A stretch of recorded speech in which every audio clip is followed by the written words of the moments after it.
Welcome, everyone. This is Sarah Ostman from the American Library Association's Public Programs Office.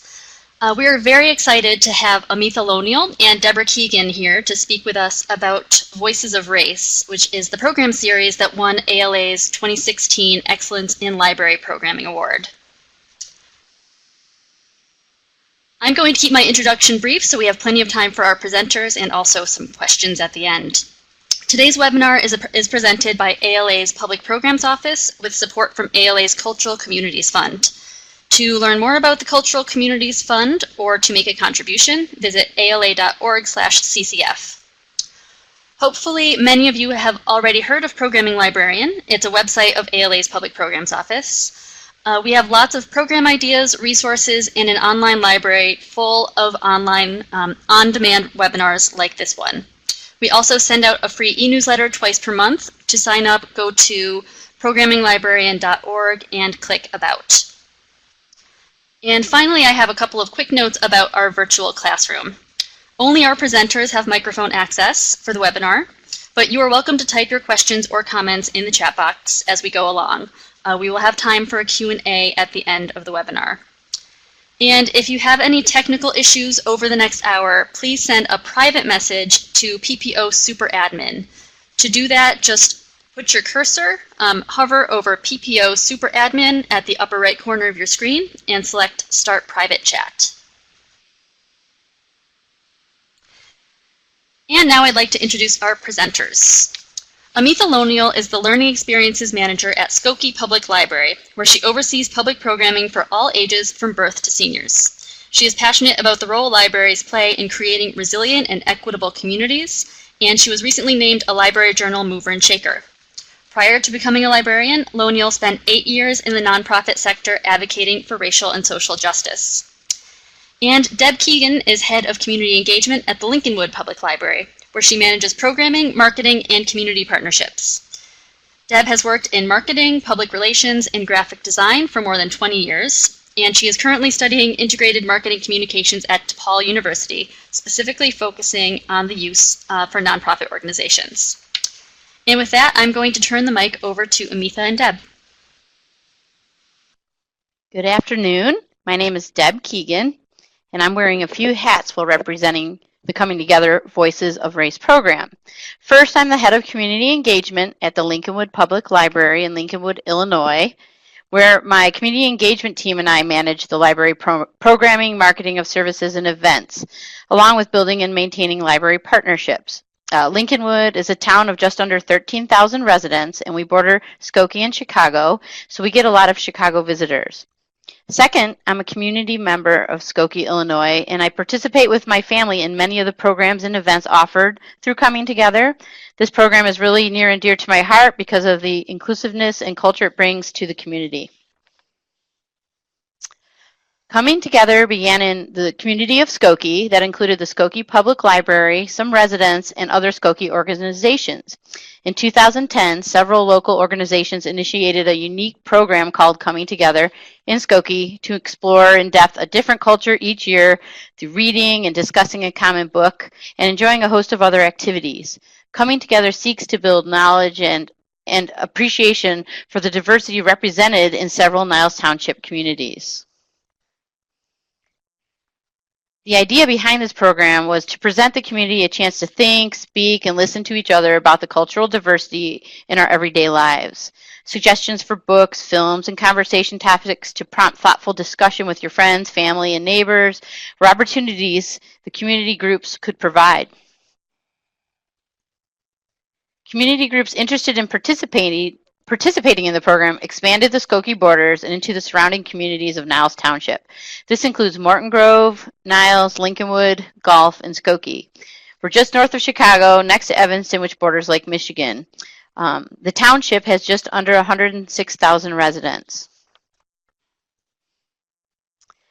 Niles Township is a community rich in diversity. Over 52% of Niles Township has family members at home who speak with languages other than English. That is double the rate in Illinois, which is just over 22%. 40% of the population is foreign born. The residents of Niles Township hail from many different countries and speak more than 90 languages and dialects. This exciting mixture of cultures offers an opportunity to build knowledge, awareness, and appreciation for all of our neighbors. The first 5 years, the Coming Together program highlighted a single culture for a 6-week series of programs and studies, starting with the Indian community in 2010, the Filipino in 2011, the Assyrian in 2012, the Greek in 2013, and Korean in 2014. Voices of Race was the 2015 selection.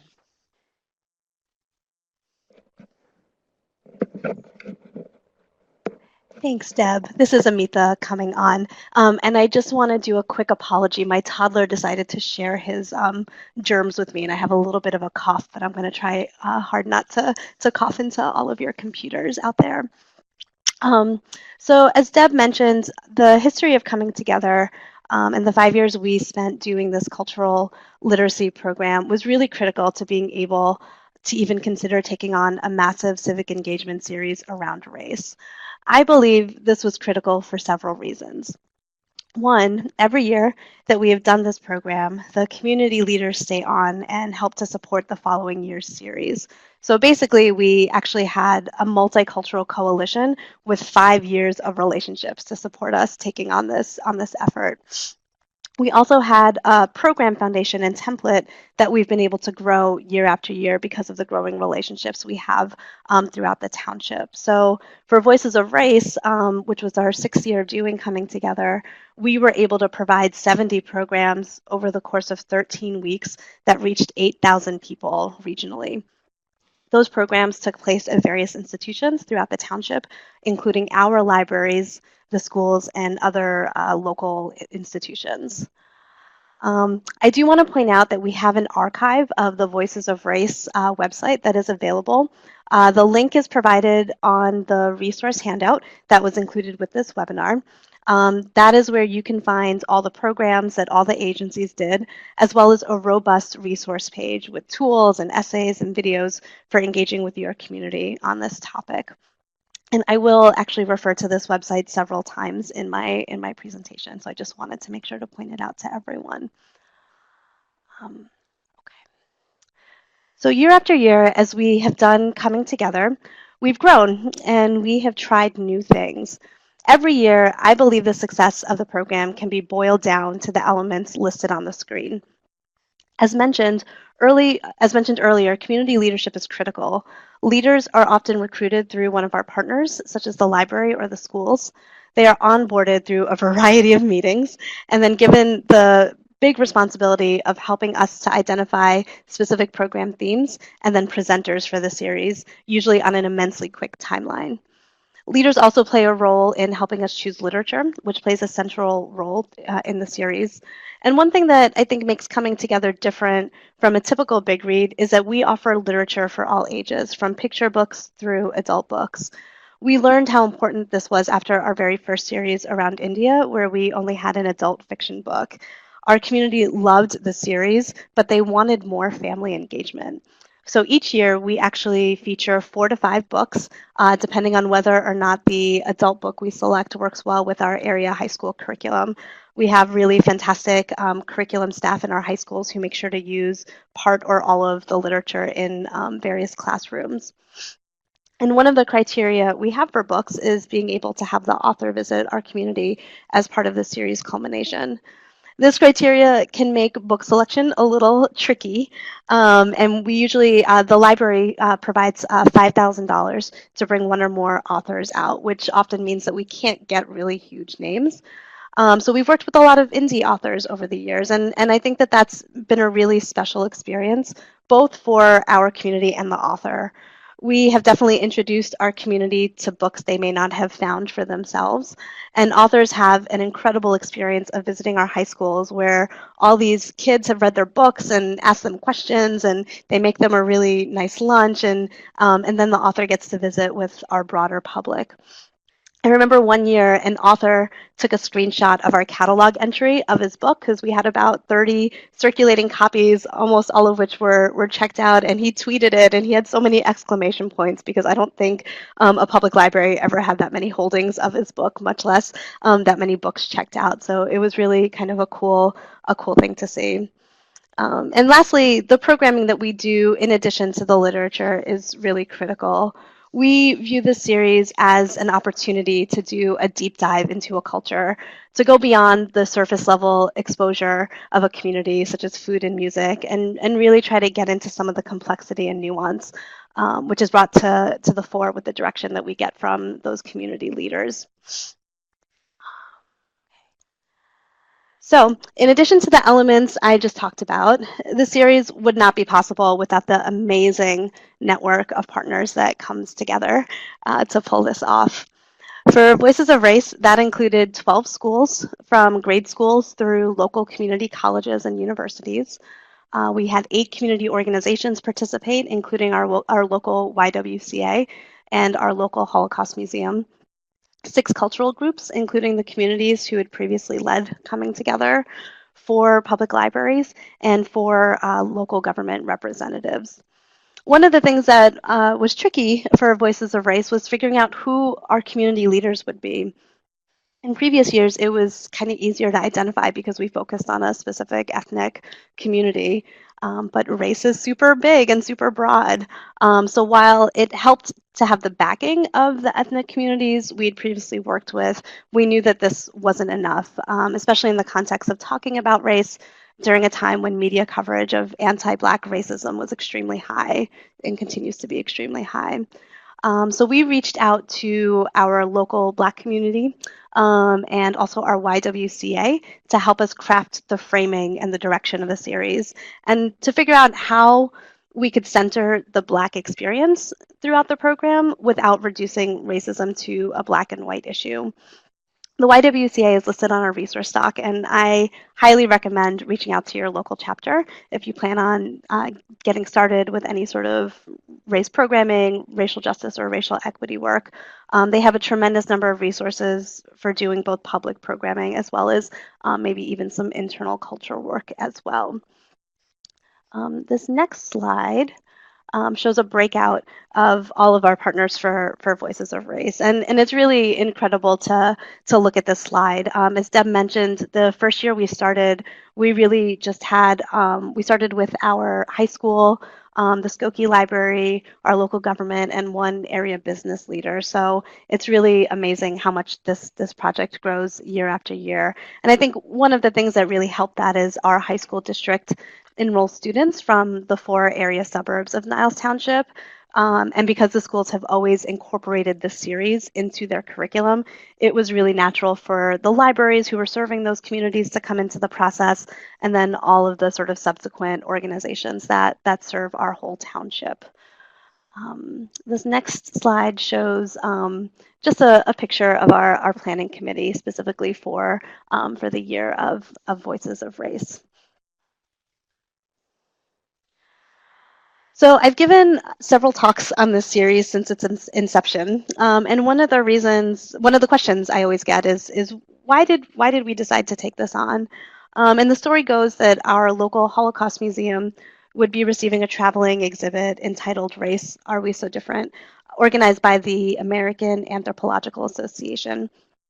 The exhibit seeks to expose race as a social construct and to explore the very real, personal, and systemic implications for people of color in the U.S.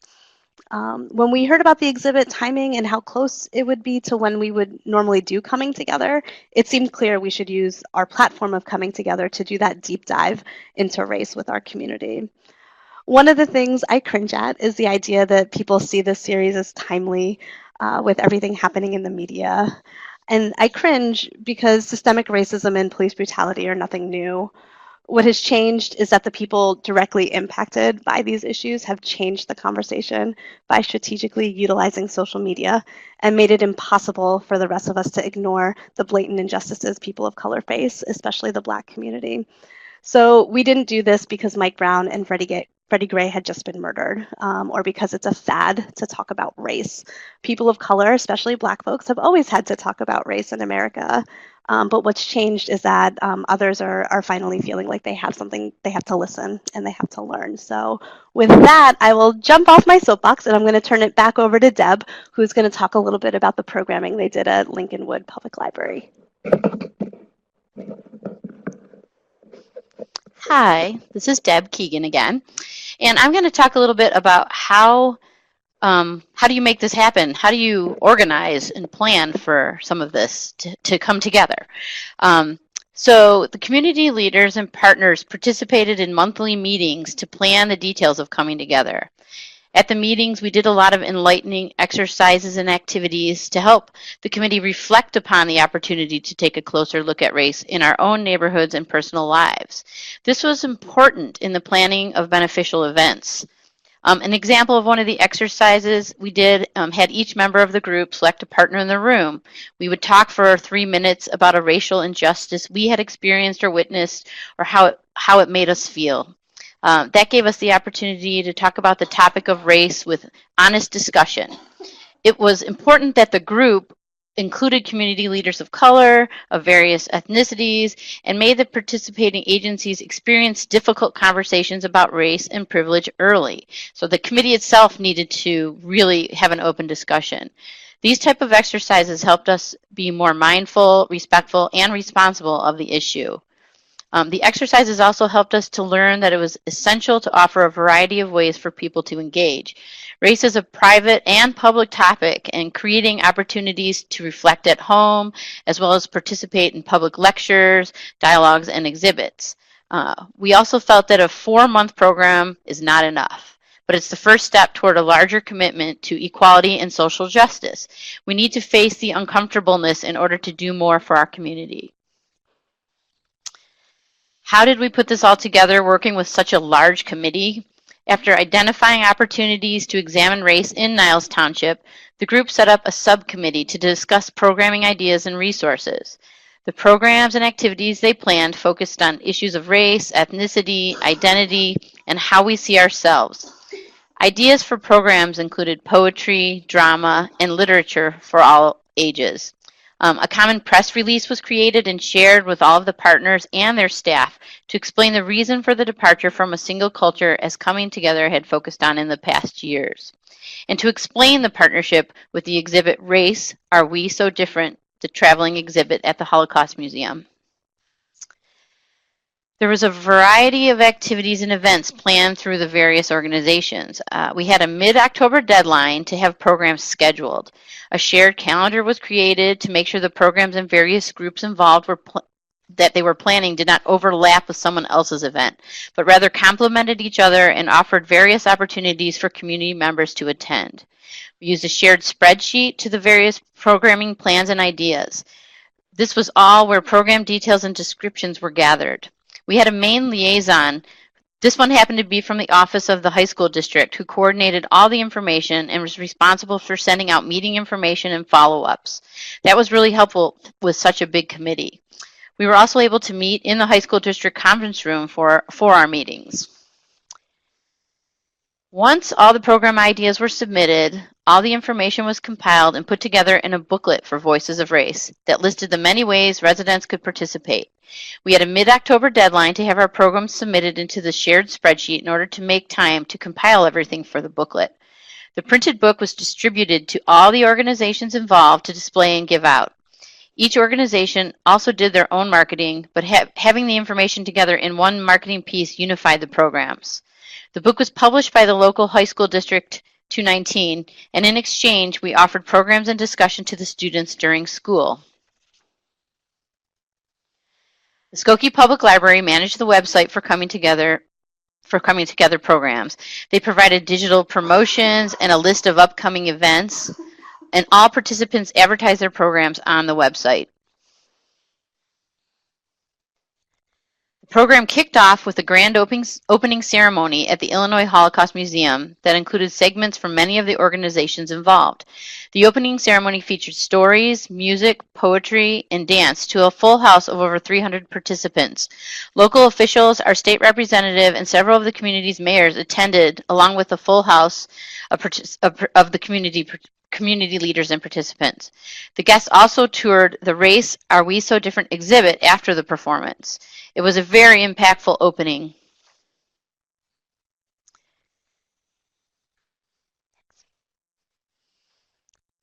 At the libraries, there were performances, films, books, and author discussions.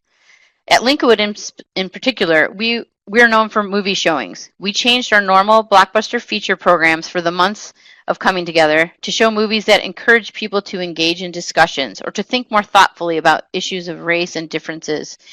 We stayed after the movies to encourage discussion and surveyed people's thoughts and reactions to the movie topics about race.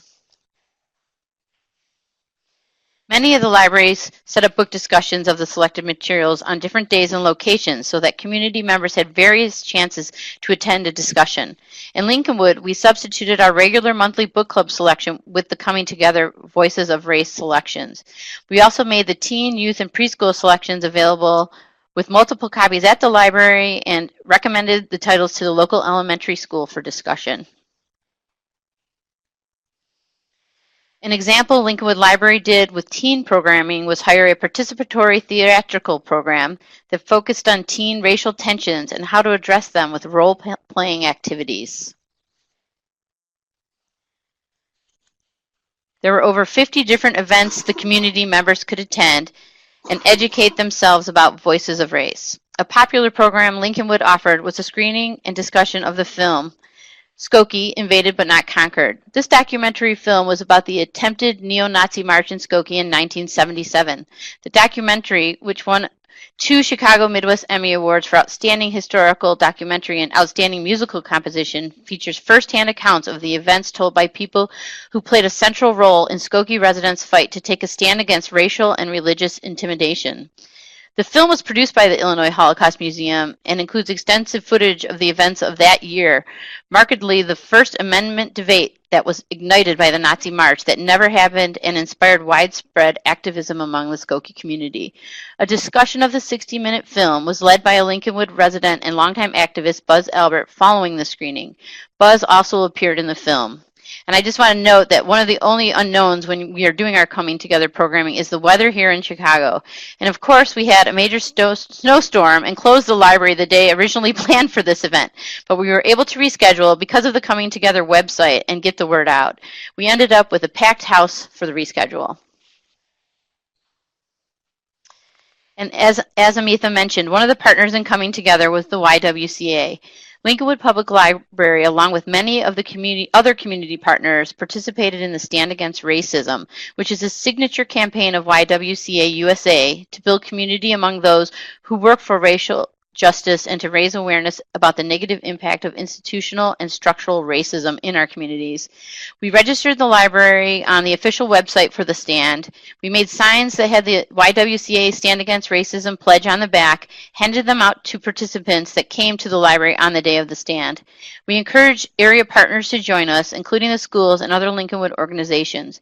We advertised the gathering in our newsletter, on our website, on internal and external signs, and through a local media press release. At a set time and day, several participating organizations arranged a chain of people to stand up against racism. I'm going to hand it over to Amitha. Hi, everyone. So I'm going to talk a little bit about the programming we did here at Skokie Library for this series. A lot of our strategy relied on utilizing existing program structures and kind of giving them the overlay of Voices of Race. So basically what this means is we occupied our story times, our book discussions, and our regularly occurring series and had those focus on Voices of Race. And in addition to existing programs, we did several workshops and performances based on recommendations from our community leaders. This slide, for example, shows a local community college professor giving a lecture on the Black Lives Matter movement. People often wonder about the pushback we got for this series, and surprisingly, we didn't get much.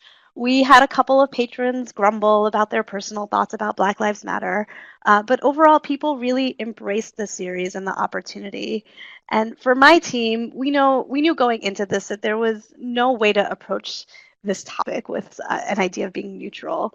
What we were motivated to provide opportunities for patrons to hear ideas or perspectives they may not normally be open to. So, no, we didn't ask people to join the Black Lives Matter movement, but we did provide a relatively safe environment for people to learn more and to ask questions. And one of the things that I've been loving lately is the discourse in our profession right now happening around this idea of neutrality, whether or not neutrality exists or whether or not neutrality creates a safe environment for learning.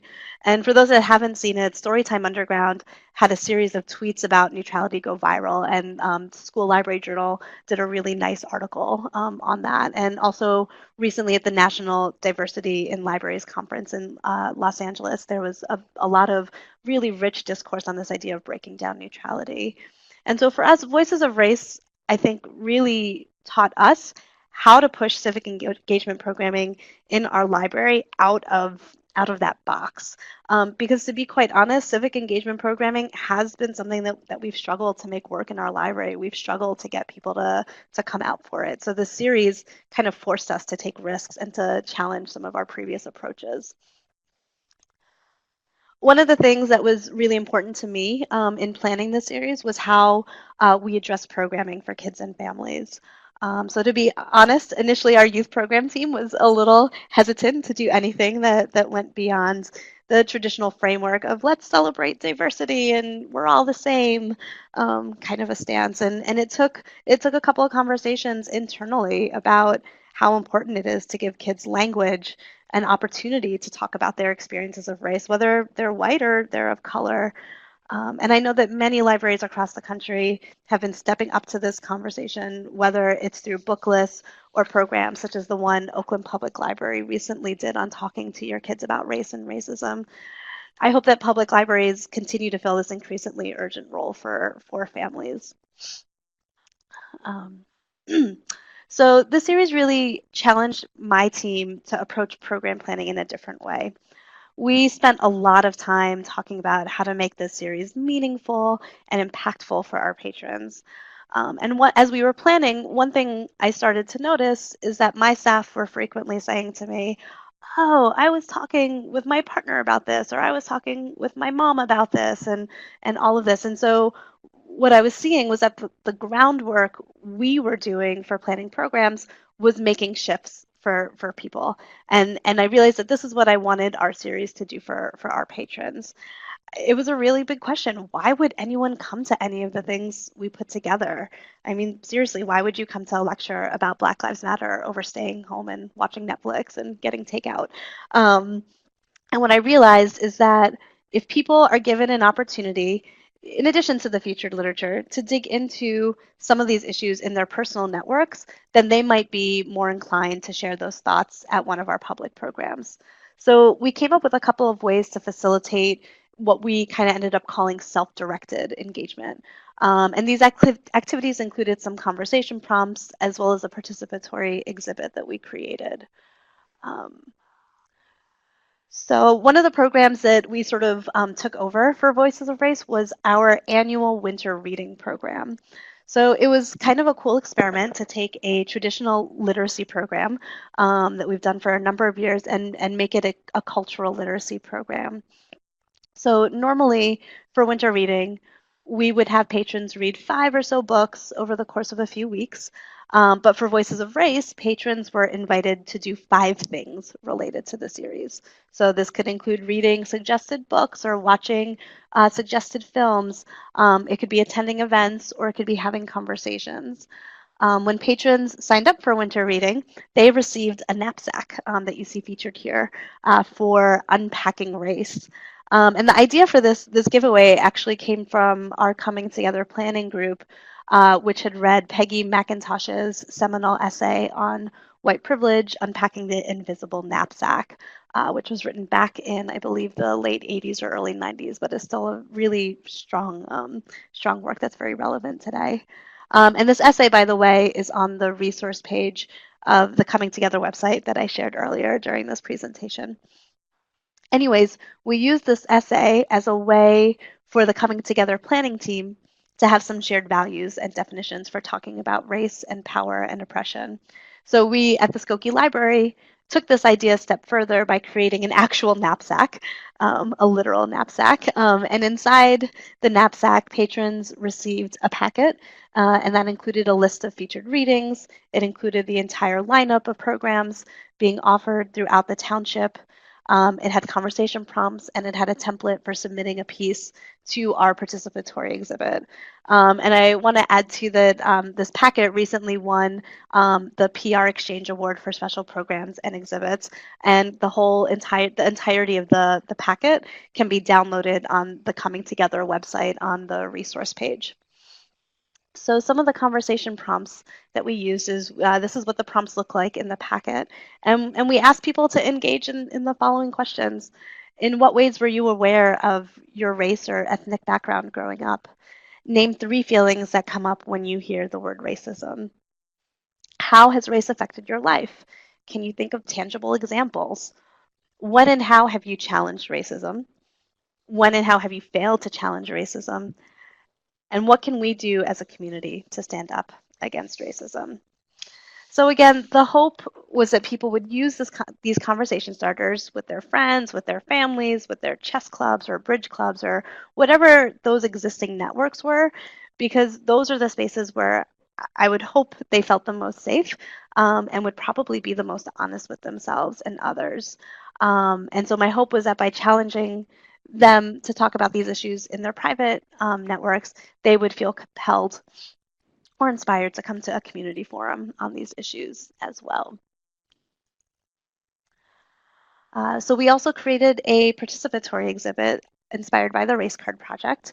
I have a link to the Race Card Project on the resource page for this webinar. It's a project coordinated by Michelle Norris, formerly of NPR. That asked participants to describe their experience or ideas about race in 6 words.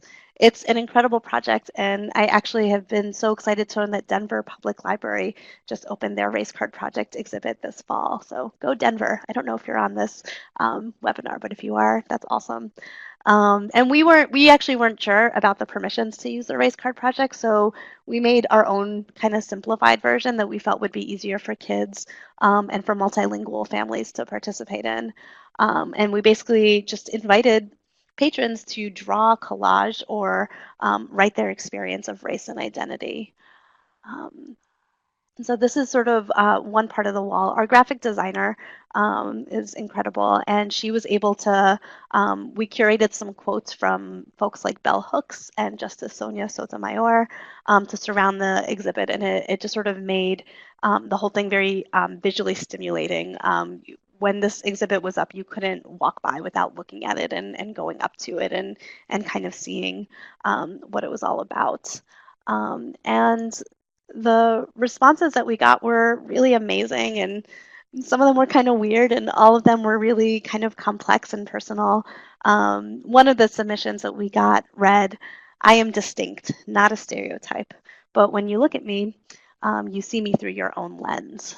So people really I think it really did bring something out in people that they were thinking about and wanting to share. So we were actually able to create a short time-lapse video of the exhibit growing over time, which I believe they're going to be able to screen right now. So I'm going to pause while they show you that short video.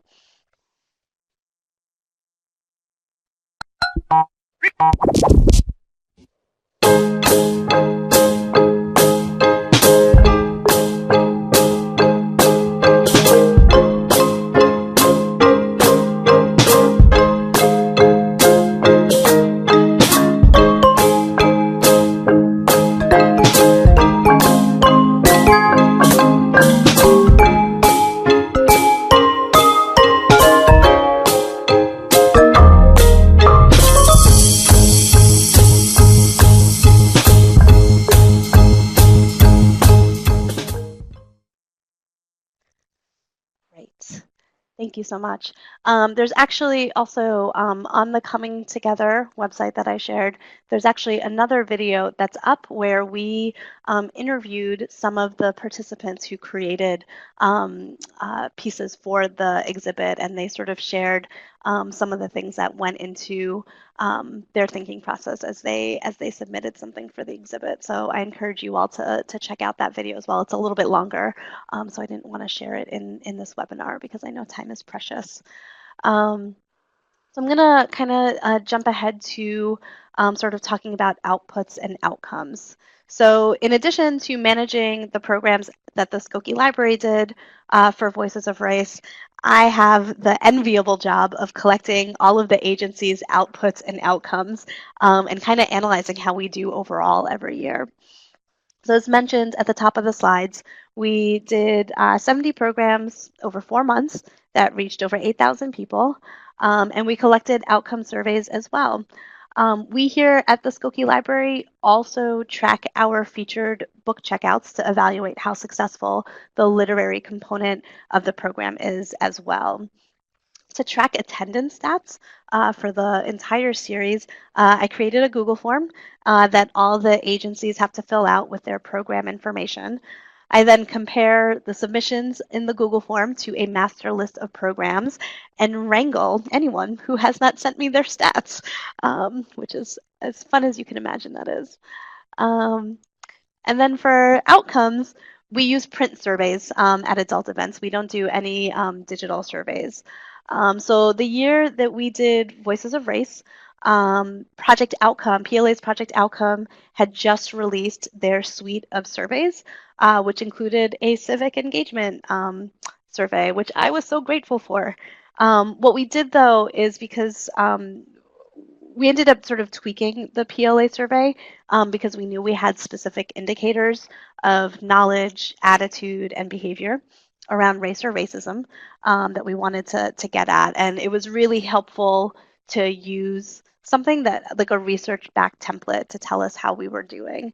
And as you can see from the slide, overall people felt more knowledgeable about the topic of race or racism, having participated in the series. And just a quick clarification, the numbers you see on those bar graphs are percentages. They are not the total number of survey participants. Another question we asked were whether or not people's eyes were open to an idea, issue, or point of view that they hadn't considered before, which again, overwhelmingly, people really felt that they had been exposed to something new. And we asked people if the event inspired them to take action or make some kind of a change. So again, all of these questions were geared at tracking those shifts in knowledge, attitude, or behavior as a result of participating in the series. We also asked participants to share what feelings the series evoked, which was really fascinating to dissect. And here's a snapshot of some of the responses that we heard. I was touched to see so much community support and participation by so many different community groups. And I think that really sort of shows how amazing it was to have that sort of multicultural coalition kind of come together to do this series. Astonishment, humility, anger, sorrow, and disappointment that it took us so long, but white privilege is still with us. So again, I think you could tell that this series really it moved people, and it was really exciting to kind of go through that and see that. An unintended outcome for us here at Skokie Library is that we have continued the work of the series in a couple of ways. First, we have continued to partner with the YWCA, and we offer a monthly public discussion program on race. And what's been amazing to me is that many of our staff here have attended that program on their own time to talk about this issue with our patrons. To me, this demonstrates a commitment to wanting to grow and learn together on this topic and is really different than the attitude I think we often have towards many of our other programs. We also at the library realize that we have a lot of growing and learning to do in becoming a race-conscious and equity-oriented organization. We have since started a race and equity committee that is tasked with making us do better. We've done a couple of projects, including a staff book discussion on the book Citizen that's featured here on this slide. And we've created a Word of the Month program where staff are exposed to a new word and definition focused on race, identity, and oppression. Working towards equity became a cornerstone of our 2016 to 2019 strategic plan. It's listed as a core value, and it is one of our goals. You can view our entire strategic plan on our website at skokielibrary.info, and you click on About Us, and you can scroll down and see our strategic plan. I think one of my lessons, hindsight being 2020, was that it was really interesting to go into this series knowing that not everyone at the library had a shared definition or ideas about this topic. And I would definitely urge anyone considering a public series on this to also think through what your behind the scenes strategy is for engaging this topic with your staff and your board and your volunteers and anyone else or your friends, anyone else who touches the library. During Voices of Race, we were able to offer frontline staff an opportunity to see the traveling exhibit at the Holocaust Museum, and we offered staff-led discussions on the exhibit, but it wasn't enough. And because to be honest, it's actually not enough to talk about race and racism. Just like talking about healthcare doesn't change access to healthcare, talking about race doesn't change racism. You have to do something about it. You have to work at it. So for us, working on our organization's internal culture and expectations was one of the ways this presented itself to us. So I'm going to shift gears again and talk a little bit about the Programming Excellence Award that we were so lucky to receive. But before I talk about our application process, I did want to mention the resource document that Deb and I put together for this webinar. As I mentioned at the top of the webinar, it does have our series website, which has really quite a bit of resources to get started. The resource document also includes links to non-library organizations doing incredible work around racial equity that I think can be valuable to anyone. I encourage you all to dig into those links, which include the organization Race Forward, the Government Alliance on Racial Equity, which has a free racial equity toolkit that you can download right from their website. There are also the Government Alliance for Racial Equity also offers many free webinars for thinking about racial equity in your organization. Lastly, there are links to some articles, webinars, and podcasts about approaching racial equity or social justice programming at your library. I highly encourage folks to read the Web Junction articles on racial equity. I think this can be a really helpful jumping off point for folks in your library who might be hesitant to do something like this. So to talk a little bit about the ALA Program Excellence Award, we are so grateful to have received this award, and I'm excited to say that we will be using our CASH Award to bring author Jean Luen Yang to visit as part of our upcoming Coming Together series. The Programming Excellence Award application was pretty straightforward. It was actually on my radar during the Voices of Race series because the previous year's application had gone out right when Voices of Race was going up. And I got several emails from people saying, we should apply for this. And I said, we can't. We haven't done this series yet. We don't know how excellent it is or not excellent it is. But I kind of already had it on my mind to put something together for it.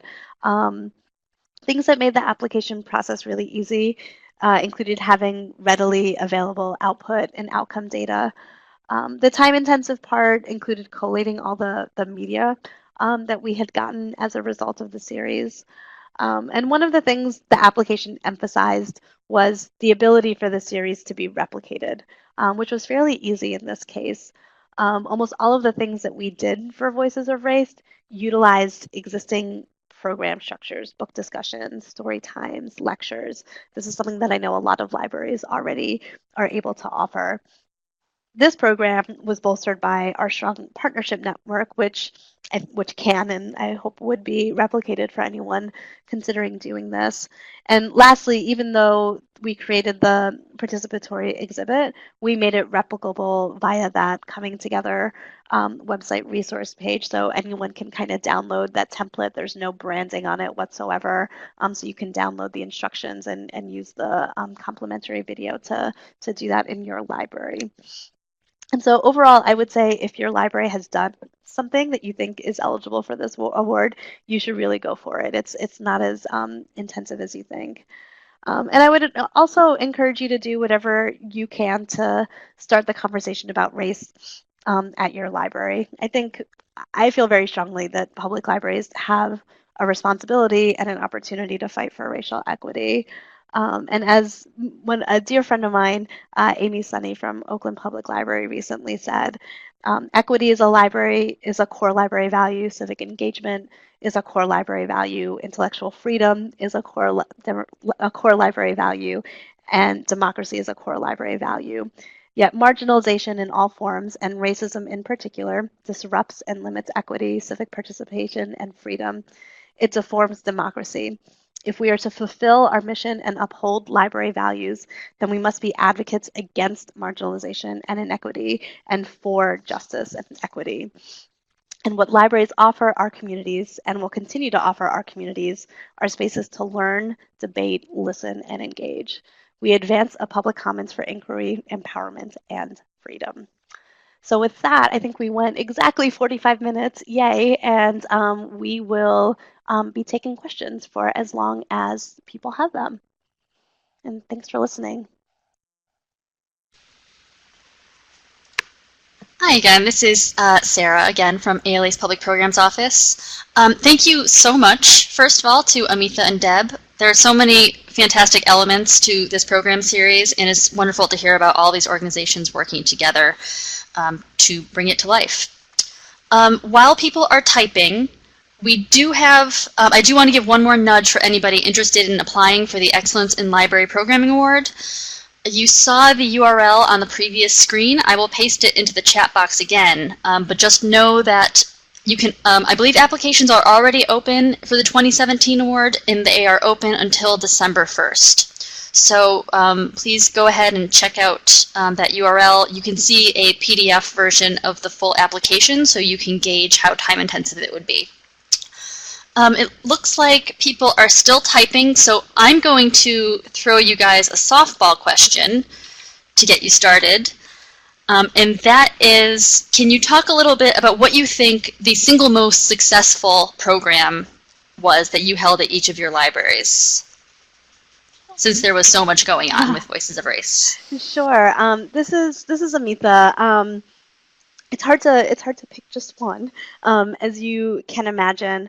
I think that one program that actually was really interesting that we did that had a huge turnout is we did a conversation between our mayor and our Secretary of State, Jesse White. Jesse White has been a Secretary of State for a long time. I should probably know that number off the top of my head, and I don't. But has a lot of experience. He's an African-American gentleman, and he came in and he had just sort of a very down-to-earth conversation about what it was like growing up as an African-American. He spent some time in the military. He had a sports kind of career for a little bit, and he had to overcome a lot of adversity, and then he moved into public office, and we had, I think, nearly 70 people come out just to hear that moderated kind of conversation. So I think this is something that we've learned over and over again with coming together, is that people really respond well to that sort of single story narrative. I think it builds a lot of empathy. Chingamandoa and Adichie, she has this really great TED Talk called The Power of a Single Story. And for those who haven't watched it, I would really encourage people to check it out, because I think that, to me, it seems time and time again, when you hear that one story, when you see this human tell the story and relate these sort of struggles or things that have happened to them, I think it really has this ability to turn hearts and minds. And I think that Jesse White event really did that for our community. So I'm going to pass the mic over to Deb, who's going to talk about her Lincolnwood program. Hello, this is Deb. And I know I mentioned this in my presentation, but for me, the program that stands out the most is the Stand Against Racism with the partnership with the YWCA. And like Amitha said, one of the reasons why that one is so impactful for me is because it continues the conversation. Even though we did the program Voices of Race two years ago, last year we still participated in the Stand Against Racism, and we again had signed up as a library site, and again staff was very passionate about being involved in this again and just taking that 15 minutes outside in our community with our signs, Stand Up Against Racism, waving them to the traffic, waving them to people who don't even step foot into the library, making sure that the community knows that we are there to make the change, to create, social justice in the community. And it's a way to continue that conversation in our library. And we can participate in this every year. And we are also always trying to get more community members involved. Other parts of the community, the chamber, other people that maybe weren't participating in Voices of Race in the past to continue to stand with us. So for me, I feel that's one of our more impactful programs. Great, thank you. Next question is from Sarah. She says, did the library, let's say either of your libraries, host and or facilitate any circles of dialogue programs that are done as part of the Race Are We So Different exhibit? Or did you leave that to the museum? Skokie did. Let me pass you back to Amitha so she can let you know. So we did a couple of workshops here at the library, but they weren't specifically the circles of dialogue. One of the events that we did for this series, it wasn't hosted at the library, although we did promote it, is we had an event where we did have a panel of presenters. It included some of the folks who had previously participated in Coming Together. And individually, those panelists, I think there were about 5 of them, sort of talked about their experiences of race and identity, and then they sort of facilitated a dialogue with participants where folks were asked to turn to the person next to them and also share some sort of personal information, and then those small conversations were then sort of shared with the larger group. I think that we had about 50 or 60 people who attended that particular event. So I'm not sure about I don't know the specifics of the Circles of Dialogue program that Sarah is asking about, but we did try to do as much dialogue-based programming as possible. Great. We have a couple of people interested in knowing whether you worked with the police at all. Carolyn Haywood asks, did you find any way to partner or otherwise engage the police in a positive way? This is Deb again, and this is an interesting one for Lincolnwood. With the Stand Against Racism, with all the tensions that were happening, we actually invited our police force to stand with us. It was a little bit of a tension there because they weren't familiar with the Stand Against Racism, and they were a little concerned about it. Several of the officers did come to our stand in the library parking lot to observe what was happening, maybe make sure this wasn't any kind of public protest. We now that they are familiar with it, we've actually worked with them in our Human Relations Commission to get the entire police force and Human Relations Commission to try and participate with us in future stands against racism. I know in Skokie, as a Skokie resident, our police force here in Skokie definitely partnered on the Stand Against Racism, and their police force was out there with their signs on the day we stood with the YWCA, and they lined up the streets, the fire department, the police department, the library. There was a chain of people going down the road, connecting each other in a stand together. So we definitely had the support in Skokie, and like I said, with Lincolnwood, they were new to it, and we opened their eyes to it. We opened their eyes to something, a partnership where we can make a positive impact. So we did have the police involved in a positive way. Next question is from Jesse, which is, in a program like this, how exactly is race defined? Sure, that's a big question.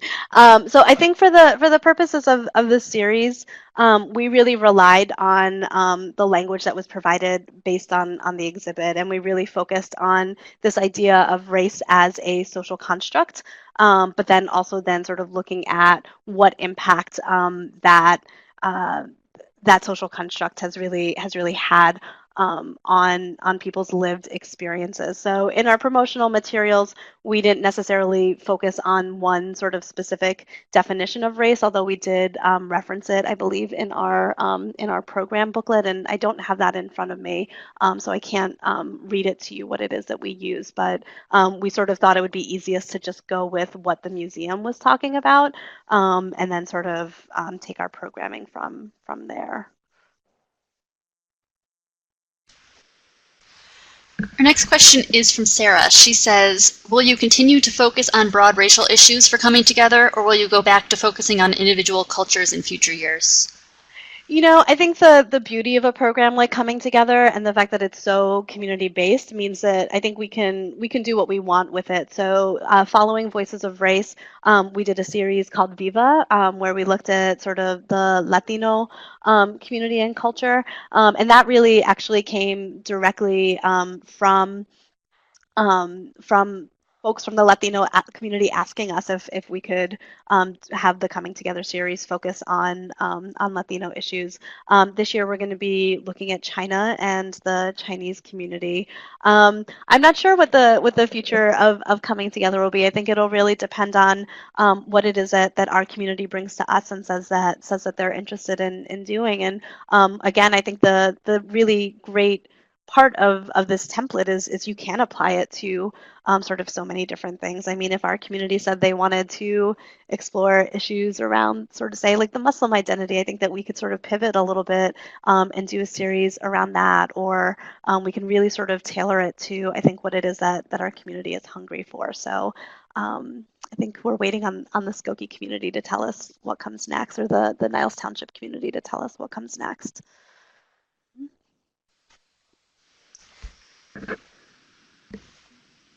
Next question is from Kim, and it's for you, Amitha. She's wondering if, earlier you mentioned a program, and Kim is wondering if it was The Danger of a Single Story by Chimamanda Ngozi Adichie. Yes, that was it, and I apologize. I think I maybe both butchered her name and the title when I tried to reference that. But yes, it's a TED Talk, so you can Google it. It's about 20 minutes, and it's really, really great. Mm-hmm. And we have another question just came in from Teresa. She said, did you have any instances where the community rejected in any way what you were trying to do with your program? Any pushback? And if so, how did you address it? And this is Deb again. You know, what I mentioned with the police would probably be the extent of the pushback, in that Lincolnwood came into this programming. Skokie was, where everything started in the Skokie community, and Niles Township is trying to grow into this. Everyone wants to be a part of this. It's making such a difference in communication and getting to know our neighbors. So I think the extent of the pushback is just anyone who was unaware of what it was. And by educating them and keeping them in the loop and informing them, once they hear about the program, everyone wants to be involved, which is why this committee probably went from a small group to a big group, because once people understand what impact this can have and how we can work together on this common factor, everyone wants to be involved. So I didn't have any community members that were protesting or anybody who was against this type of thing, but I think it's basically, just not knowing what it is, or not knowing what we're doing. Once they figure that out, and then everyone, of course, wants to be involved. So it always ends in the positive. Sounds like a good problem to have. Yeah. So with that, I think we're going to have to wrap up. Thank you both again so much for sharing all this information about Coming Together and Voices of Race. For anyone interested in applying for the Programming Excellence Award, I just pasted the URL again in the chat box. Please check that out. And if you have any questions, feel free to email the Public Programs Office. Our email address is very easy, publicprograms@ala.org. And Deb and Amitha, if people have questions about your programs, I'm assuming it's okay for them to be in touch via the emails on the screen. Absolutely. Yes. Great. Thank you everyone for joining us, and we hope to see you next time.